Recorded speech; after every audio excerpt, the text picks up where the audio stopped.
Hoje pode estar acontecendo uma tragédia nesse momento e eu resolvi gravar um videozinho rapidinho para comentar, meio improvisado aqui para vocês.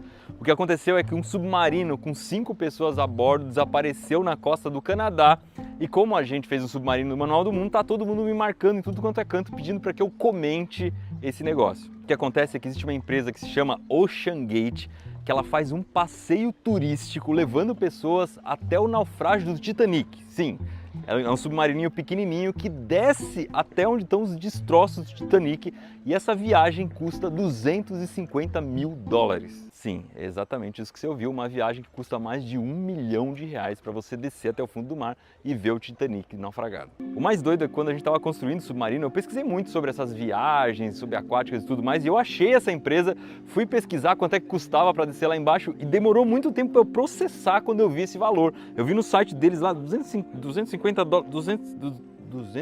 mil dólares, é isso mesmo? E hoje, por uma coincidência absurda, a gente está gravando aqui em Paraty, que foi exatamente o lugar onde a gente botou o nosso submarino na água. Então, só para vocês terem uma ideia do que a gente vai falar. O Titanic ele afundou em 1912, perto do Canadá, a uns 600 quilômetros da costa, mais ou menos, num lugar extremamente frio e profundo. Os destroços estão a mais ou menos 3 quilômetros e 800 metros de profundidade. É um lugar tão inacessível, tão difícil de achar as coisas lá embaixo, que o Titanic só foi encontrado em 1985. E como é que funciona esse submarininho pequenininho que está desaparecido? Ele leva só 5 pessoas, uma vai pilotando, são 3 turistas, mais um especialista em Titanic, uma espécie de guia turístico. Ó, ele tinha 10 toneladas e meia de peso, 6,70 metros de comprimento, então um pouco maior do que uma caminhonete aqui. Era capaz de atingir 4.000 metros de profundidade, um pouco mais profundo do que o Titanic. Isso dá um pouco de medo, porque se ele se deslocou e acabou descendo, ele pode descer em um ponto que é abaixo de 4.000 metros e aí a estrutura do casco pode não aguentar. E ele tinha 4 motores elétricos que eram capazes de alcançar a velocidade de 4 km por hora. A descida até lá embaixo, para vocês terem uma ideia de como é profundo, demora 2 horas. Esse submarininho está sem contato com ninguém desde domingo. Então, o que significa dizer que ele desapareceu? Ele não está se comunicando mais com a superfície. Então, ninguém sabe que fim levou, onde é que ele está exatamente. O que se sabe é que ele saiu para ver os destroços lá com as pessoas a bordo e não voltou mais. Não se tem notícia de onde é que ele está. E essa história está pegando fogo ainda mais, porque tinha um cara que estava dentro, que é um bilionário inglês, que ele já tinha viajado para o espaço, já tinha viajado para o Polo Sul e pagou aí essa quantia de mais de R$1 milhão para fazer esse passeio agora até o fundo do mar para ver o Titanic. Quando eu gravei em Paraty eu não tinha essas informações, mas uma das pessoas que estava dentro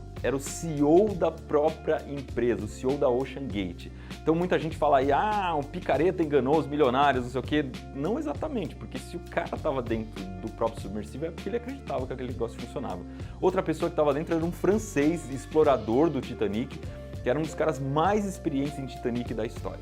Existe uma chance grande dessas pessoas estarem vivas, porque esse submarininho tinha uma reserva de ar para mais ou menos 96 horas ou 4 dias. Isso quer dizer que ainda tem um tempo de busca aí bastante grande para poder achar e resgatar as pessoas. O problema é que começaram a surgir várias histórias agora mostrando que esse submarino era meio que improvisado, era estranho o esquema dele. Então o controle era feito num controle meio que de videogame, muito parecido com o de videogame. Depois que as pessoas entravam, a escotilha era fechada e parafusada por fora. Isso quer dizer que mesmo que ele consiga subir até a superfície, as pessoas não vão conseguir sair de lá de dentro, alguém precisa tirar. Tem várias notícias dizendo que o submarino não tinha GPS. E aí várias pessoas comentando, que nem o padre do balão, não sei o que, onde já se viu sair sem GPS. O fato é que GPS não funciona debaixo d'água. Na verdade, vários submarinos, navios, aviões usam um sistema que não depende de GPS, que chama sistema inercial. Como é que funciona isso? Você marca a posição que você está saindo e esse sistema consegue calcular para onde você está se locomovendo. Então, se você está se locomovendo a noroeste, por exemplo, ele sabe que você andou 100 km para noroeste do ponto de partida. E a partir disso, você consegue calcular a posição que você está. Mas eu acho muito improvável que um submarino desse tamanho tenha esse sistema. Então, quando um submarino está na superfície, ok, faz sentido ele ter um GPS, mas a partir do momento em que ele mergulha, não adianta mais nada. Ele tem que funcionar por sonar, que é uma espécie de um radar que funciona na água. Então, ter GPS ou não vai fazer com que ele se localize sozinho. Ele não se perdeu por causa da falta de GPS. Agora, se ele tinha sonar ou não, eu não sei. Eu tô falando de submarino o tempo todo, mas na real esse é um submersível. Qual que é a diferença? Um submarino ele tem que ser capaz de sair de um porto e voltar para o porto sozinho. Ele não precisa depender de um navio principal que vai levar ele até o lugar. Então, esse submarininho não, ele precisa ser levado por um navio até o lugar onde vai descer, aí ele desce e volta para o navio. No nosso submarino a gente usou um barco de apoio para ir até o lugar, mas ele seria capaz de sair do porto sem nenhum problema. O problema é que ia demorar muito. Então esse submersível desapareceu 1 hora e 45 minutos depois que ele deixou o navio. É bastante tempo depois que deixou o navio. E o meio de comunicação que eles estavam usando ali é uma espécie de mensagem de texto que o submersível trocava com o navio que estava lá em cima. Eu achei estranho esse negócio. Várias equipes de resgate já foram acionadas, tem um pessoal procurando esse submarino, mas não é nem um pouco fácil de encontrar. Se o Titanic demorou tanto tempo para ser achado, imagina uma cápsula pequenininha que é muito menor que o Titanic. O lugar é gelado, é profundo, ainda mais que os destroços do Titanic eles estão espalhados no fundo do oceano e esse submarino estava indo para lá, ele não estava exatamente em cima dos destroços do Titanic. Se ele estivesse exatamente lá era mais fácil de encontrar. Tem uma questão que é muito complicada, é que os submarinos militares eles existem justamente porque são muito difíceis de encontrar. Então a grande vantagem do submarino numa guerra é que ninguém acha o submarino. Ainda mais desse tamanho, tá pior ainda de encontrar. Então por aí você já consegue medir um pouco da dificuldade que se tem nesse tipo de busca. Outro problema é que ninguém sabe se o submarino está lá embaixo ou está na superfície, então não sabe exatamente onde procurar. Se ele estivesse na superfície, eu imagino que um submarininho desse tipo deveria ter algum tipo de comunicação via rádio, algum tipo de localizador que mostrasse onde ele está. É outra coisa muito estranha, ninguém ter falado disso até agora, provavelmente não tem. Como é que está sendo essa busca até agora? Tem aviões que estão lá em cima tentando ver se tem alguma coisa lá embaixo, é muito difícil de ver, porque esse tipo de embarcação ele não vai ficar na tona, não vai ficar uma grande parte fora d'água, vai ficar a maior parte para baixo d'água, vai ficar só um pouquinho para cima e é terrível de ver. Também tem alguns sonares que estão lá embaixo, né? Os sonares eles conseguem captar o som que está vindo, então se eles ficarem batendo no casco, por exemplo, e essa provavelmente é uma técnica que eles devem estar usando, ficar batendo no casco para serem ouvidos. Esses sonares conseguem ouvir coisas que acontecem a uma profundidade muito grande e não necessariamente são sonares que estão dentro de navios, tá? Eles estão soltando alguns sonares que ficam boiando ali na superfície. E outra coisa que estão fazendo são alguns veículos, drones submarinos que estão procurando ali, mas a visibilidade lá embaixo é muito pequena porque não tem luz. Então você precisa de luz artificial para iluminar. E a luz artificial não consegue chegar muito longe. Quando a gente pensa que eles estão a 600 km da costa do Canadá, parece pouco. Mas imagina um avião que tem que ir até lá, ele tem que percorrer 1.200 km só para ir e voltar, considerando que ele saísse de um aeroporto que está exatamente no ponto mais próximo da costa. Isso nunca vai acontecer. Ele vai sair de algum aeroporto maior que está um pouco mais distante. Então só o que o avião gasta de combustível para ir e voltar já é muita coisa. Se a gente for pensar em navios que vão fazer essa busca, navios demoram horas e horas e horas para chegar até esse lugar e eles também vão demorar muito tempo para ficar rondando ali. É extremamente difícil. Mas tem um problema que eu estou vendo pouca gente falar. É que mesmo que se encontre esse submarininho lá no fundo, que as pessoas estejam bem lá dentro e tudo mais, não é fácil de tirar esse negócio lá do fundo. 3 km e 800 metros é muito profundo, pouquíssimos veículos conseguem chegar a essa profundidade. Mesmo submarinos militares não chegam nisso nem que a vaca tussa. Só para vocês terem uma ideia, os submarinos novos do Brasil, aqueles da classe Riachuelo, eles descem a 300 metros de profundidade no máximo. O recorde mundial de quanto um submarino militar desceu, que é da Rússia, é de 1.027 metros, não chega nem um terço do caminho. E mesmo que você tenha veículos que desçam até lá embaixo, o que você vai fazer com ele? É um desafio que eu não sei ainda como é que eles vão resolver. Se amarra alguma coisa embaixo e puxa, esses submarinos não são fortes desse jeito. Coloca uma bolsa de ar inflável, amarra um cabo e puxa pelo navio, enfim. A distância é muito grande da superfície até o fundo. Eu não faço ideia de como esse submarininho vai ser resgatado.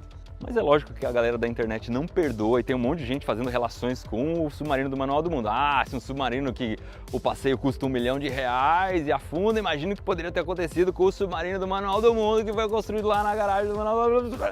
A nossa situação é absolutamente diferente desse submarininho. E eu vou falar para vocês 10 itens de segurança que tinha no nosso submarino que fazem com que ele fosse extremamente seguro.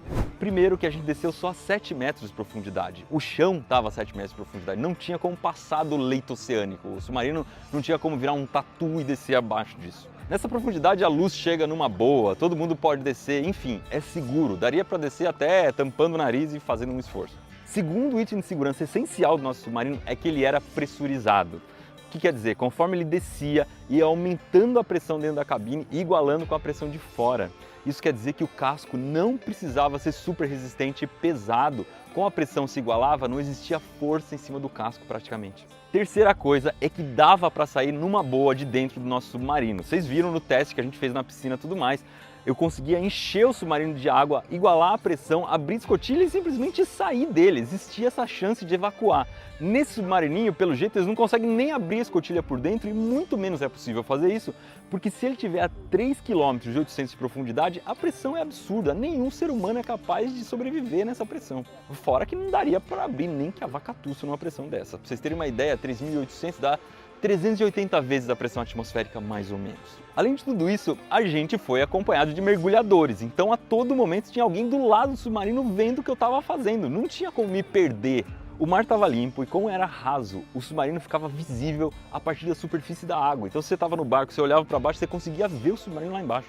A gente ainda tinha bolsas infláveis, eram umas bolsas que você conseguia soltar na frente e atrás, encher de ar, e isso fazia o submarino subir. Inclusive esse pode ser um jeito de salvar o submarino que está perdido lá perto do Titanic. A nossa escotilha foi preparada para abrir por dentro e por fora, então eu conseguiria sair, mas se eu precisasse ser resgatado, um mergulhador também conseguiria abrir a escotilha sem problema nenhum. Outra coisa muito importante, que muita gente deu o conselho errado, era que a gente deveria usar Arduino, tinha que usar um sistema eletrônico de controle de flutuabilidade. A gente não fez nada disso, não tinha nada eletrônico no submarino. Para não mentir para vocês, tinha uma luzinha de LED que eu controlava lá dentro. Então não tinha nada que dependesse de bateria, de chip, nem nada. Era tudo mecânico. Tudo baseado ali em registros que a gente abria e fechava. Você já viu um registro de um quarto de volta quebrar? Não quebra, registro funciona, você vê ele funcionando, não tem nada que possa queimar, que possa entrar água e estragar. Não sei se vocês lembram, mas a gente até criou um sistema eletromagnético de acionar os motores com eletroímãs e não sei o que. Quando a gente testou na piscina, foi o único mecanismo do submarino que não funcionou. A única falha que teve no submarino todo, na piscina e no mar, foi esse mecanismo aí. Na verdade, no mar não, porque a gente trocou o mecanismo para ir no mar, colocou uma coisa mecânica mexida por cabos, que dava algum vazamento, mas que funcionou perfeitamente. O nosso lastro de chumbo era removível, então se precisasse tirar peso do submarino para ele subir, era só os mergulhadores tirarem aquelas barrinhas de chumbo que o submarino subia. Além do oxigênio que eu já levava no submarino naturalmente, lá dentro eu ainda tinha um tubinho de oxigênio em caso de emergência, se eu precisasse abandonar o submarino para eu poder respirar um spare air. Eu já falei 10 itens de segurança, mas vou falar mais um de bônus, tá? Do lado de fora a gente já tinha 2 pés de cabra, que se desse algum problema, os mergulhadores podiam usar o pé de cabra e abrir a escotilha à força. Mas enfim, isso tudo para dizer que no nosso submarino a gente pensou muito na segurança. A gente tinha uma série de itens de segurança que parece que esse submarininho não tem porque está numa situação muito diferente do nosso. Não é exatamente porque eles não tomaram cuidado. A verdade é que a gente não sabe exatamente ainda como ele funciona, se realmente tinha esses problemas de segurança, se era controlado mesmo por um controle de videogame, etc. Eu espero que a gente descubra em breve, que eles achem esse submarino com as pessoas vivas dentro e que ele seja resgatado, assim a gente vai poder contar essa história com um final feliz. Se você caiu de paraquedas nessa história, nunca ouviu falar do nosso submarino, eu vou deixar aqui a indicação desse vídeo que é muito legal, foi uma das coisas mais bacanas que a gente já fez.